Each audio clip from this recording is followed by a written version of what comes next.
சிங்காசனத்திலிருந்து இறங்கி நம்முடைய தாழ்வில் நம்மை அன்பு கூர்ந்து, நாம் மேன்மையா இருக்கும்போது எல்லாரும் அன்பு கூறுவாங்க, எல்லாரும் நம்மளை தேடி வருவாங்க இல்லையா?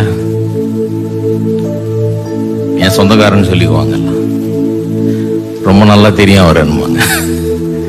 உலகம் பார்த்தீங்களா எப்படி இருக்குன்னு. ஆனா நீங்க கீழே கிடந்தீங்கன்னா தெரியவே தெரியாதுன்றாங்க. அவரை தெரியவே தெரியாது எனக்கு அப்படின்றாங்க. ஆனா நீங்க கீழே கிடந்தாலும் மேல இருந்தாலும் உங்களை நேசிக்கிற ஒரு இயேசு. உதவாத என்னில் நீர் உறவானீர், நீங்க